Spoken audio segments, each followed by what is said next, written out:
گرامی داشتی نام نیکی بابا جان غفورов مکتب بزرگی تربیت خودآگاهی و خودشناسی تاریخی و افتخار ملی میباشد.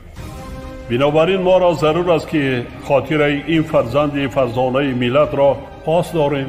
شاه اثر تاجیکان و دیگر آثار بی‌گزند او را پیوسته آموزیم و از کار و فعالیت فداکارانه‌اش سبق بگیریم. این برای نسل جوان بسیار یک نمونه عبرت است. من نسبت بابا جان غفورов یک شخص فدایی نسبت به ملت تاجیک را می‌بینم.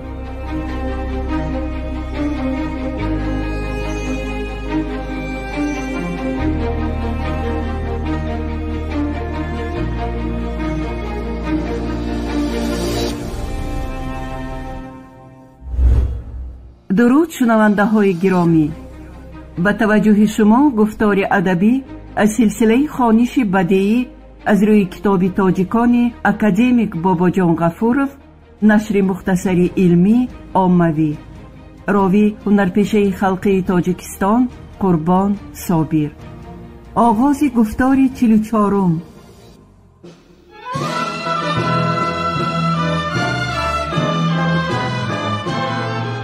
بابا جان غفورov، تاجیکان. تاریخ قدیمترین، قدیم، عصر میانه و دوره نو. شرح و توضیح مختصری علمی و عاموی. باب دوم، انجام روند تشکل خلق تاجیک و سازمان دولتی او، دولت طاهریان، صفاریان و سامانیان، عصرهای 9 10. یکم، تاریخ سیاسی عصرهای 9 10. قوت گرفتن اشراف فئودالی محلی.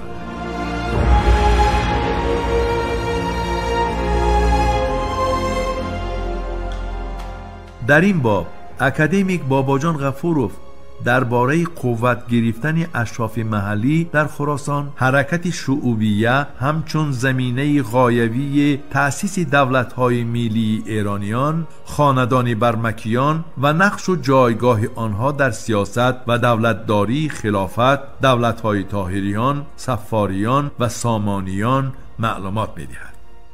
بعد سپری گشتن 2 عصر از حکومت عرب‌ها در ایران و خراسان بزرگ، قدرت سیاسی و حربی خلافت به تدریج رو به انقراض آورد. آشوب‌های منتظم مردمی و عصیان‌های مختلف بعض والیان و سپهداران در گوشه و کنار خلافت اقتدار حکومت مرکزی را ضعیف‌تر می‌کردند. هنوز از آغاز تأسیس خلافت عرب و سالهای نخستین گسترش اسلام در قلمرو دولت ساسانی، ایرانیان به حیث مشاوران حربی، محاسبان و کارگزاران بخش‌های گوناگون دولتی خلافت به کار جلب شده بودند. اما در آغاز اکثر آنها نقش کلیدی در اداره دولت نداشتند و تنها کارهای دستور شده را اجرا می‌کردند. با گذشت 2 عصر نقش مردمان ایرانی در امور سیاسی، حربی و فرهنگی خلافت افزوده تا بلندترین منصب‌های حربی و مأموری دولت رسید. در عموم محض مردم خراسان بزرگ خلافت امویان را برهم داده، عباسیان را به جای آنها صاحب حکومت کردند و در دولت آنها منصب‌های مهمترین حربی و مأموری را در اختیار گرفتند. در چنین وضع خلفای عباسی چاره جز این نداشتند که در اداره قلمرو وسیع خلافت قدرت را به نمایندگان این مردم تقسیم نمایند. کوشش‌های استقلال طلبی مردمان غیر عرب پس از 100 سال پیروزی عرب‌ها آغاز گردید. در مقابل حکومت و ظلم مردمان بیابانی و برترجویی‌های روز افزون عرب‌ها، حرکت فرهنگی شعوبیه سر زد که بیشتر در میان روشنفکران پهن گردید. عرب‌ها تمام موفقیت‌های جامعه اسلامی را به خود نسبت داده، خلق‌های غیر عرب را تحقیر می‌کردند. این حرکت اظهار اعتراض و خواسته های مردم غیر عرب در چهارچوبه مقررات اسلامی بود. اندیشه های شعوبی هنوز در زمان امویان ظهور کرده بود، اما بیشتر پنهانی فعالیت داشت. خودی دستگاه خلافت عباسی هم که نسبت به عرب ها دیده توجهی بیشتر به مردم غیر عرب داشت، برای گسترش این حرکت مساعدت نمود. این حرکت تا عصر 11 دوام کرد و نشان آگاهی و همبستگی مردمان ایرانی نژاد در برابر عرب ها بود که من بعد برای دعواهای سیاسی و قدرتخواهی سلاله های محلی مساعدت کرد. از وقتی حکمرانی خلیفه منصور سالهای 754-775 و وارثان او خلیفه مهدی سالهای 775-785 و هارون الرشید سالهای 786-809 ولایت‌های گوناگون ماوراءالنهر را اساساً نمایندگان اشراف فی‌عدلی محلی در نوبت اول وزیران نسل برمکی‌ها و سامانیان اداره می‌کردند. برمکیان خاندانی معروف اشراف بلخ بودند. آنها نگهبانی معبد نوبهار را در شهر بلخ بر عهده داشتند. نمایندگان علاهیده خاندان برمکیان در قیام ابو مسلم هم شرکت ورزیده پس از قدرتیابی عباسیان به کارهای اداری جلب شدند. سال 803 خلیفه هارون الرشید از افزودن آبرو و نفوذ این خاندان به هراس افتاده همه نمایندگان آن را به قتل می‌رساند. اما این فاجعه هم نتوانست قدرت اشراف محلی خراسان را بکاهد و مانع استقلال آنها شود.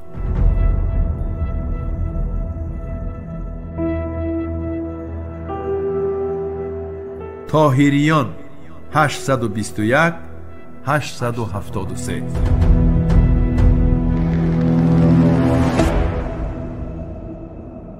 باباجان غفوروف می نویسد که کمی پس از پایان فاجعه‌ای خاندان برمکی سلسله های دیگر ایرانی تبار به کارهای اداری جلب گردیدند. ابتدای جلب گردیدن دو سلاله تاجیکی به کارهای اداری خلافت از شورش رافع ابن لیث آغاز می گردد.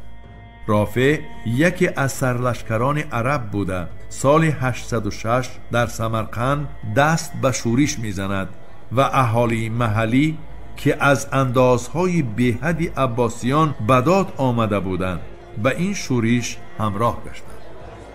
شورش بخارا، فرغانه، استرافشن، چاچ و دیگر مضافات را نیز فرا گرفت. برای فرو نشاندن این آشوب دستگاه خلافت به اشراف محلی از جمله طاهر ابن حسین و فرزندان اسد ابن سامان مراجعت کرد. در واقع نقش این دو خاندان در آرام ساختن اوضاع خیلی بزرگ بود. پس از فوت خلیفه هارون میان پسرانش امین و مأمون برای خلافت نزاع سر زد که به جنگ بزرگ مبدل گردید. برای به قدرت رسیدن خلیفه مأمون سال 813-833 نقش مردم خراسان با سروری سرلشکر طاهر ابن حسین مهم بود. طاهریان اولین خاندانی بودند که بعد از گسترش اسلام دولت ملی تاجیکان را تأسیس دادند. آنها از طبقه دهقانان یا ده خدایان برخواسته بر عوض امتیازهای خود به جمع آوری انداز و امور مالی مشغول بودند. اساسگزار این خاندان طاهر ابن حسین 821-823 بود. او سال 811 فرمانده سپاه مأمون تعیین گردید. طاهر در جریان نبرد تختخواهانه مأمون و برادرش امین بر لشکر علی ابن عیسی پیروز شده سال 813 شهر بغداد را اشغال کرد.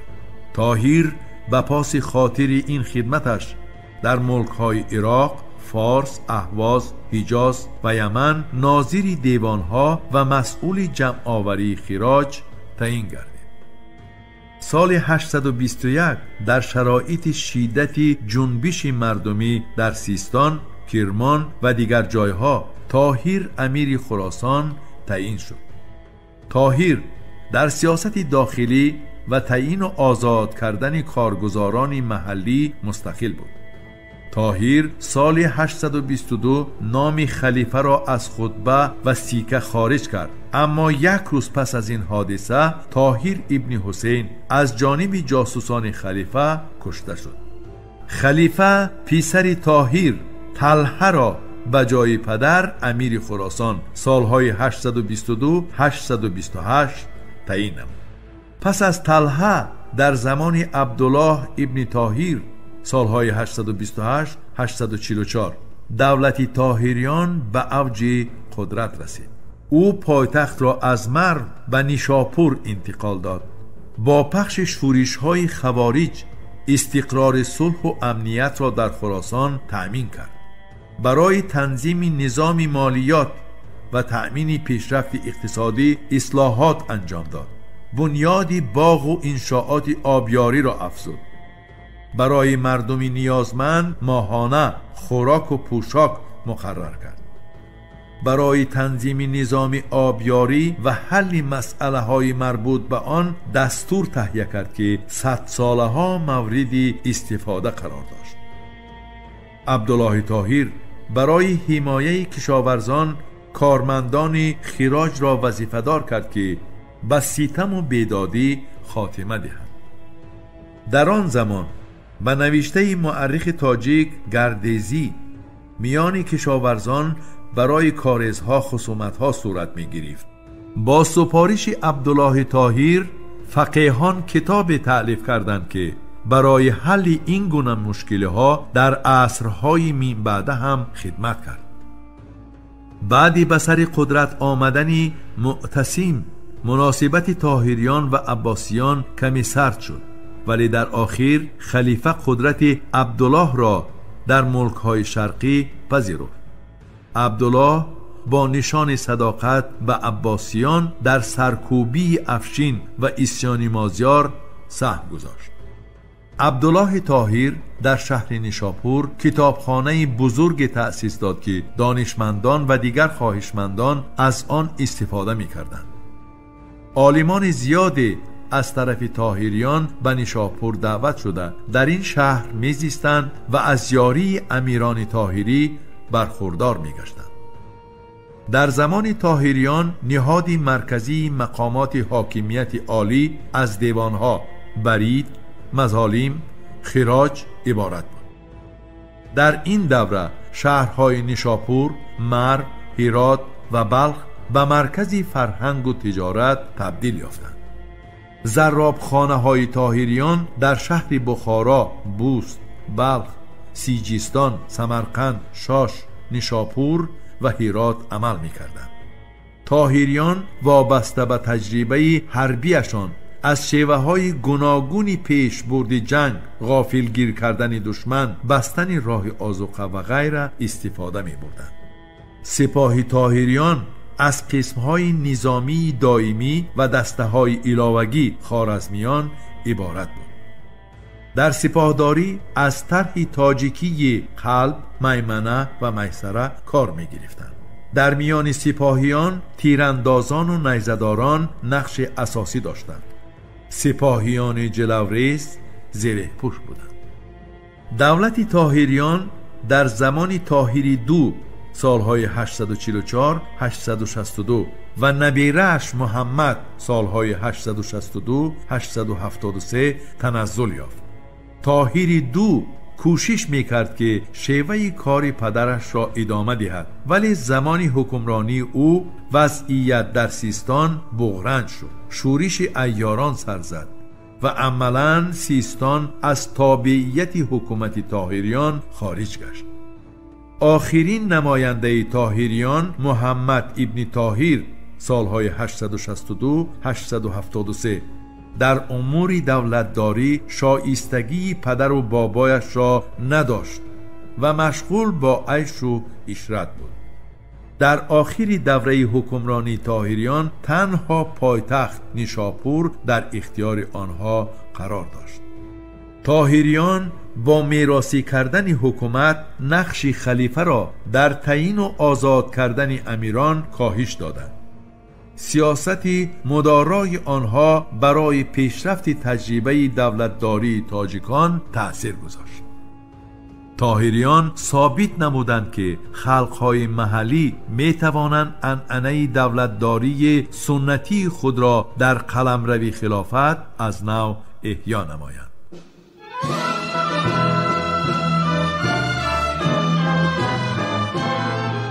باباجان غفورов، تاجیکان.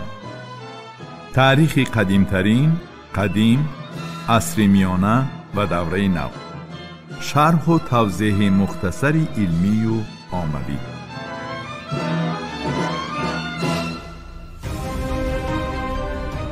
شنونده های گرامی، شما گفتار ادبی را از سلسله خوانش بدیعی از روی کتاب تاجیکان اکادمیک باباجان غفورov، نشر مختصر علمی عاموی را در قرائت هنرپیشه خلقی تاجیکستان قربان صابر شنیدید. محرر سیدزاده عابدجان، کارگردان عبدالمنان رحمان. این گفتار سال 2024 ثبت شده است. انجام گفتار 44م. آموزش کتاب تاجیکان جوانان ما را هشدار می دهد که نیاگان فرزانه ما در مسیر تاریخ چه جایگاهی مقدس داشتند. کتاب تاجیکان احساس خودشناسی ملی و زیرکی سیاسی را در دل و ذهن جوانان ما تحکیم می بخشد.